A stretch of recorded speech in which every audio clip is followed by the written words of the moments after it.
I'm Malcolm Van Delst, and this is an excerpt from Do the Wrong Thing. We're about 3/4 of the way through a book that starts with a woman who's trying to kill herself, and she says, "I don't know why I tried to do this." And by way of explanation, she tells her life story. At this point, the character's in her mid to late 20s.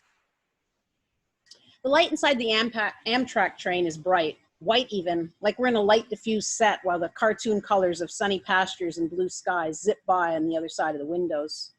I smell plastic, upholstery, and mud. Every morning I reapply the stuff, to my roots mainly. I suppose I don't have to when I'm not working, but when I am, I need to keep my appearance neat. It's bad enough that I have this dirty hairstyle. It's true that I only wash my hair every 2 weeks if the itching doesn't drive me to it sooner. And even then, I massage with fingertips only, trying not to disturb the back-combed and matted tubes. I will have to go back to Lucy. I see this. I will when I get home. Miss? Yeah? You've been selected for a screening. Oh, okay. I drop my Art in America magazine and follow the policeman to an empty car at the back of the train. Everyone glances at me as I pass. I'm annoyed, indignant, and if this makes any sense, proud. You have any ID? I nod. Can I see it? I fish my wallet from my bag, pull out my driver's license, and hand it to the officer. Canadian citizen? Yes. American? No. Where are you headed? New York. For what purpose? Visiting. I'm meeting a friend for the weekend. What is your occupation? Waitress? He's taking notes in a black flip-top notepad. He never smiles. You're not going to work? No. Who's your friend? Gerald Onstad. How do you spell that? Gerald, Ohnstad. What does he do? He's a waiter in Concord. Do you have an address book? Yes. Can I see it?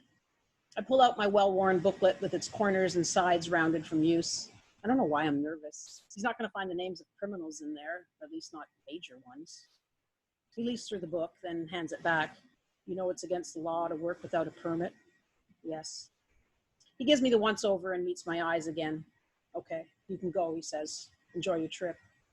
Back at my seat, the man next to me smiles when I sit down. Fucking cops, eh? He says. Yeah, I grin. I think he was mostly worried I was going to get a job. The nebbish guy, short brown hair, a medium build, my age or a bit older, wearing a brown baggy leather jacket and khakis, laughs. They got the wrong one, he says. I tilt my head and scrunch my eyebrows together questioningly. I'm an artist, he says, motioning to my magazine. I've lived in New York for almost a year now. No papers or anything. He smiles broadly. My gallery sells my work and puts the money in my Canadian bank account. Wow, I say, that's incredible. What kind of art do you do? He takes out some postcards. You can keep them, he says. It's nice, I say, looking at pale abstracts and blues, mauves, and pinks. When I turn one over, it says, Bill Jones, John Silvis Gallery, by appointment only. I look back at Bill. My God, he looks like a middle manager or a bookkeeper for an office furniture supply chain. How's New York? I ask. A trip, he laughs. You've never been? I shake my head. First time. Well, this is how New York is. I live in a loft in a really nice part of town, right? I nod, smiling. It's my friend's, but she's in Europe for a year, so she lets me use it. Stella Hammond motions towards my magazine. She's been featured in there. You might have heard of her? I shake my head. Someday I'll get a write-up too, he chuckles. I laugh in solidarity. Anyway, I moved in a couple months before July 4th last year. And on the weekend, everyone in the building left for the Hamptons. That's what rich people do, clear out of the city on the July 4th weekend. So I was the only one in the building. Early Saturday morning, I'm awakened by a boom. Weird, I think, and lie awake for a bit. And then I hear it again. Only it seems a little louder. 15 minutes or so pass, and I hear it again. Only this time it's definitely louder. 15 minutes again, and boom, even louder. Like it's moving towards me. I get up. I nod, listening. As I'm about to open my bedroom door, boom, and the sound of debris falling on my floor, I quickly shut my door and tiptoe to the window, which I open and crawl out of onto the ledge because, holy shit, someone's just blown a hole into the wall of my loft. Wow, I say. Oh, it gets better. Someone on the street below sees me and starts yelling, jump, jump. A crowd gathers and they all start yelling at me, jump, jump. He laughs. So that's what New York is like. I laugh too. Wow, I say, that's crazy. So what happened? What was going on? Well, after a few minutes, I heard boom again. So the guys, they were professional thieves, blew through the other wall to the next loft. Then I hear sirens, and when I saw the cop cars, I crawled back in. The thieves got away, but they were caught a few weeks later. Did you lose anything? $50. I got my wallet and watch back that I'd left on the front door table, minus the money. I suppose I should be insulted that they didn't take any of my art. We both laugh. Insurance patched up the walls pretty quickly and everything went back to normal. Most people got their artworks back. He shakes his head, laughing at the memory. So, do you like living in New York, or? I love it.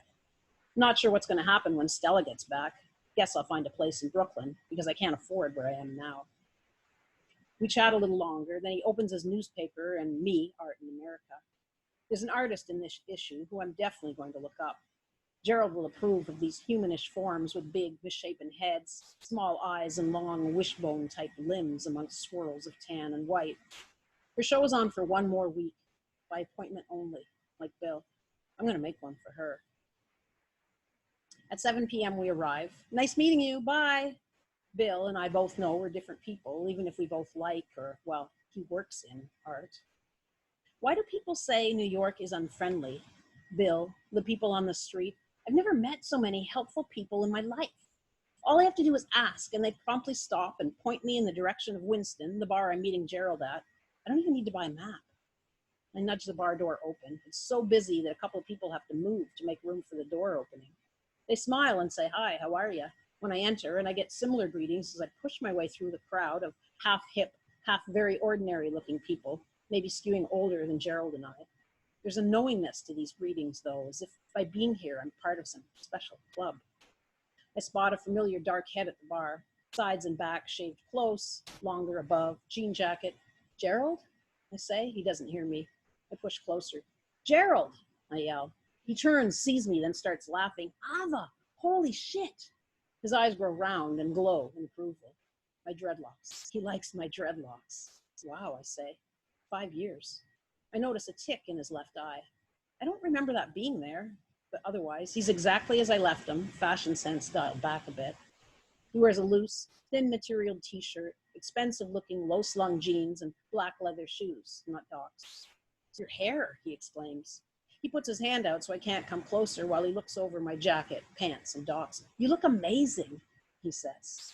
Thanks, I smile, shy and happy. Do you want a drink? Yeah, I nod to the pint in front of him. God, it's loud in here. Gerald is on a stool, but there isn't one beside him, so I move into that space. Can I put my bag with yours? Sure. He nudges his own bags with his foot to make room for mine in front of his chair. He motions to the bartender, a burly white guy who looks like he'd be more at home on a construction site. The bartender smiles. What can I get you? He yells. The same as him, I say, pointing to Gerald's pint. One Bass on draft? I nod. He smiles again and turns away to pour my beer. New York. The big, cold, alienating city. It's a lie. This city is awesome.